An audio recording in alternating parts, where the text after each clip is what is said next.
Beast Wars Season 2, Episode 9, Code of Hero. This is a really emotional episode. It was an interesting one. It was about Dinobot and really his honor. I mean, it's the Code of Heroes, the code of this specific hero in the series, and it makes perfect sense because Dinobot is the character that is all about honor and fighting, having fair fights with people. Like when he had the whole clone thing, it was like, oh, you can't transform, so I'll fight in my beast mode as well to make it a fair fight. So that's his character. And lately he's been having some issues. He had the whole thing where he gave Megatron the golden disc and he didn't want to be a Maximal anymore. And he decided to kind of change things around and actually go back to being with the Maximals, but he'd already made the decision to actually give Megatron the golden disc. And he's gone through some back and forth ideals lately, and it was a really good episode focusing on his character and realizing how dangerous Megatron truly is and how he can really affect the future. And so in this episode, he's kind of going out, and his plan really is to find out what Megatron knows exactly from the golden disc. So his first plan is to find Tarantulas, who he actually ends up getting, because he's like, I don't know how he managed to pull this off, but Tarantulas is outside of his, or is in his base, and he realizes that, like, oh, there's like a gazelle that I trapped in a web. So he's about to go out and eat, and as he's walking along the ground, a gun just like pops out and gets him, because Dinobot was like underneath the ground, and I guess he set the plan up to capture him and stuff. So he ends up getting Tarantulas, and he's like, all right, take me to Megatron, because he saw Megatron and Rampage, because I had two names and both of them were wrong in that last review. I was like, it's either Carnage or Barrage. It's Rampage. I was way off. Don't know where I got either of those names, but he sees them both, and it's like, well, he can't fly, so he couldn't catch up to him, but he uses Tarantulas in his like pseudo, his transmetal form, and he forces him to, get him there fast enough. So he gets there, and he sees that Megatron is at this mountain, and he takes Rampage with him. And he's like, all right, so he basically has like, it's an LP, really. He has like an actual golden record, and I guess he has a record player that is also translates what's on the record into video, because he puts it in this little clasp, and a little picture comes up, and it's a picture of this mountain that they're in front of, and he's talking to him. Megatron is talking to Rampage, and he's like, this mountain right here, this picture of this mountain is actually a picture that's taken in the future. So he's like, I want you to basically blow up the mountain, and he kind of confirms that he can change the future. And there are also certain calculations that are revealed in this episode that the Autobots and Decepticons on, I guess current Cybertron, like their time of Cybertron, like this, centuries ago, Cybertron, will know that they're on Earth. They say like in 2-point-something megacycles, so I would assume that that's like 2.5 days or something like that. So they all have these calculations like, all right, Cybertron knows that we're going to be here, and they will most likely come down, and they'll, we'll be encountering the Autobots and Decepticons, our ancestors.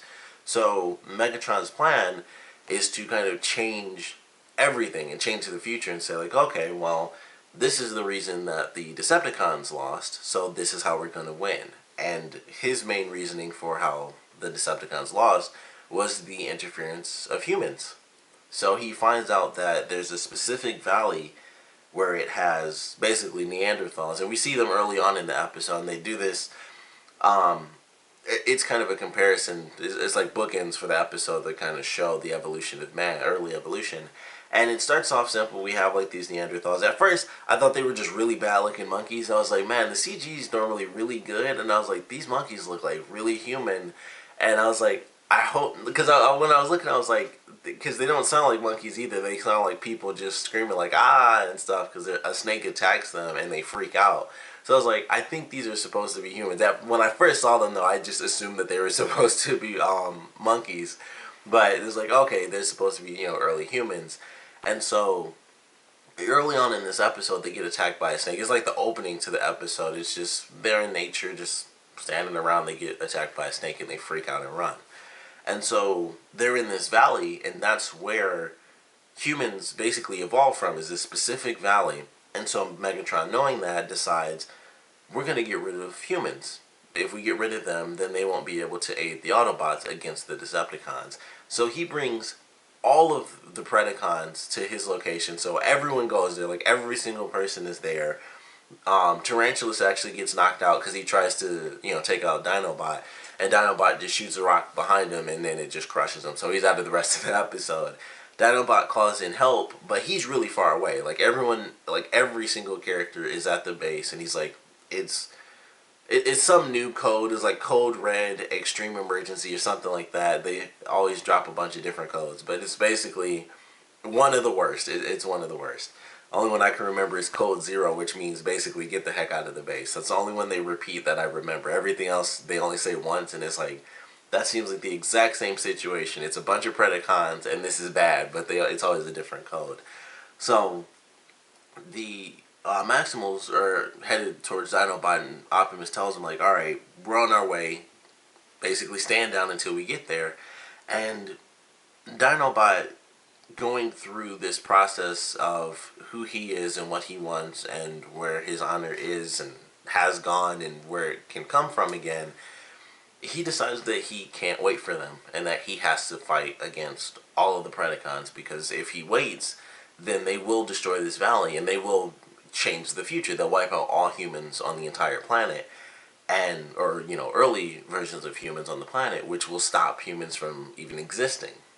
So he decides that he can't wait for them, and he goes into battle against literally every single Predacon on the series, and he does a really great job. Actually, he gets through everyone until he gets to Megatron. Like, he beats everybody up. He fights Inferno.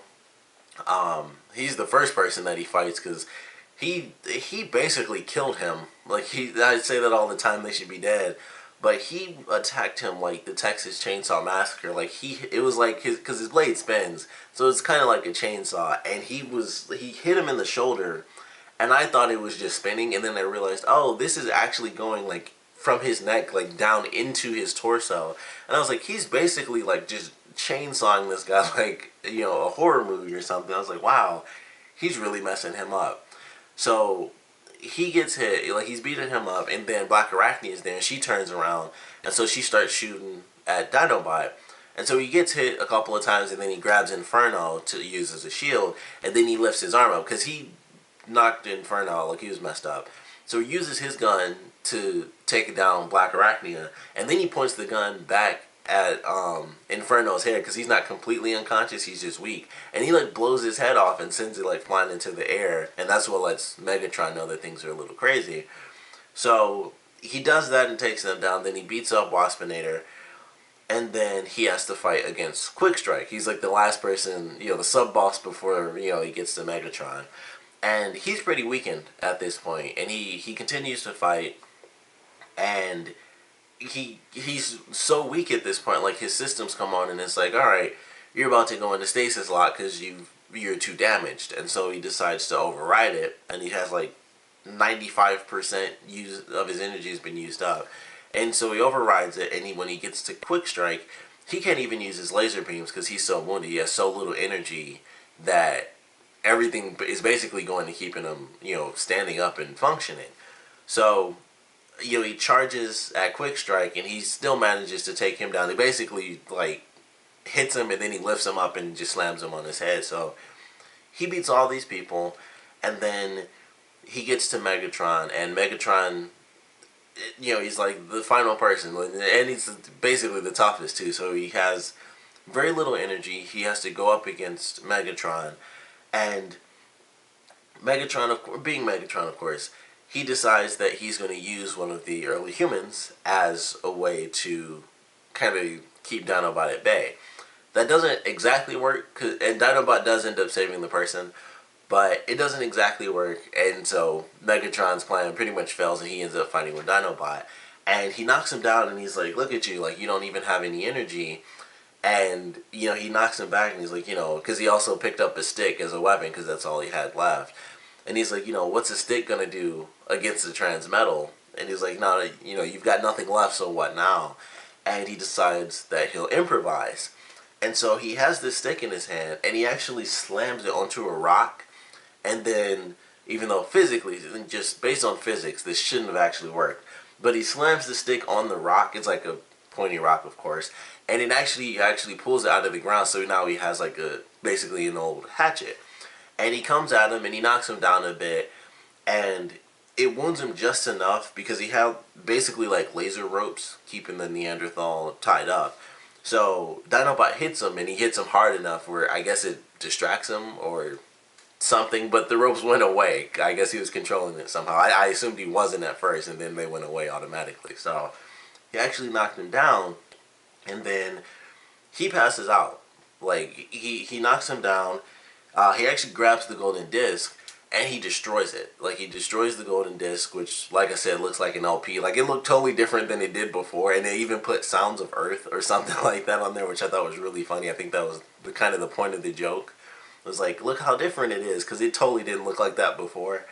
But he grabs it, and he uses like the last of his energy to make like his eye beams, and he destroys the golden disc, and he passes out. And the Autobots get there. The first thing Optimus does is use his cannons to just start shooting at Megatron. So of course Megatron takes off because there's nothing he can do now. But unfortunately, there was nothing that they could do for Dinobot. Like, he really did use up the last of his energy, and it was a really sad ending. Like, it was a really good episode, and I thought that it was gonna happen. I thought that this might be the episode where he died, because there was some other stuff that I was watching before, and it's like top 10 saddest deaths in Transformers, and the picture was Dinobot, and I was like, I didn't remember that happened. So I was like, oh, this might be the one. And there's another thing I watched on YouTube, and this was a long time. It was like right before I started watching the series. It was some list about sad episodes or something, and Transformers came up, and it blew my mind. Like, as soon as I saw it, I was like, oh, I can't watch this. And it was Dinobot, and I'm pretty sure it was this episode.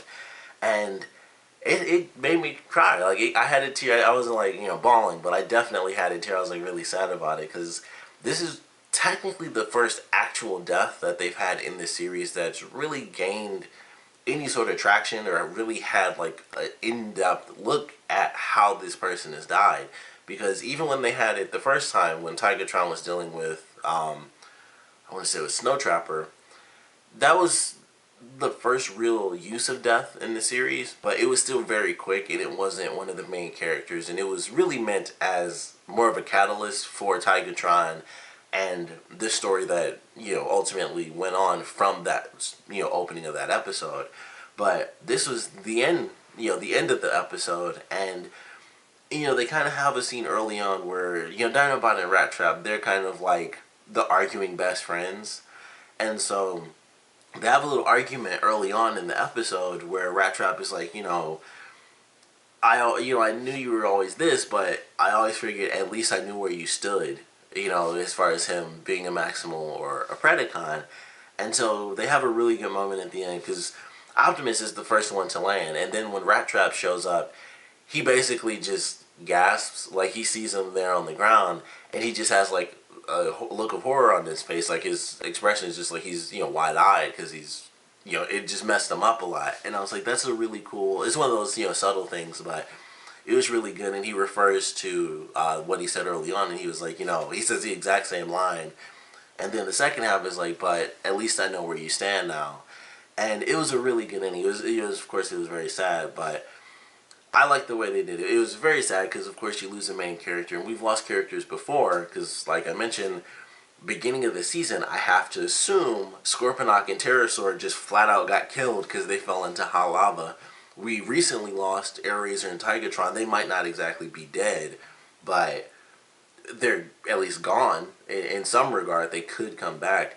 But this was a very different situation where he was actually gone, and so they have a sort of a funeral thing where he's on excuse me, it's basically like this floating pyre. Like, they put him inside of this thing, and it actually floats his body around, and they have him, you know, with his blade and everything, and they sort of do like the flyover thing that they do for people that like die in the military and stuff. So all the flyers like fly over him and stuff, and then I can't really explain what happens, but basically his body kind of like it's almost like they cremated him, I guess is the best way to explain it, because his body kind of, it looks like it turns into like these little orange flowers is the best way I can describe it, but his body does basically transform and dissipates into the air.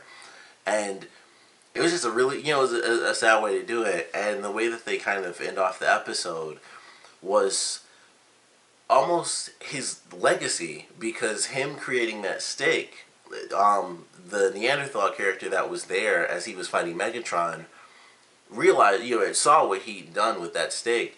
And so this character picks up this stake and he hits like a coconut and he freaks out like, holy crap, like this is great, like this is an amazing thing. And then they have this snake come back from the beginning of the episode.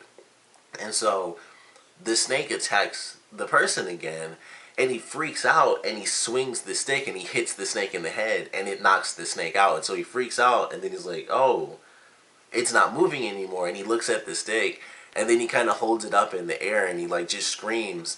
And it was kind of a really great way to end such a sad, moment for the show, because what he did, not only saving obviously all of humanity really, but he ultimately is kind of the reason, because there's a lot of talk about destiny, and that was kind of his whole thing that made him flip-flop. Like, if we can change the future, should we change it, or are we set, on a certain path of destiny? Is it set out for us, or do we make it ourselves? And in this one, this kind of showed what his destiny was meant to be. Although he passed away, his destiny was almost to advance mankind, and in that small moment, and then it leads to other greater things for us.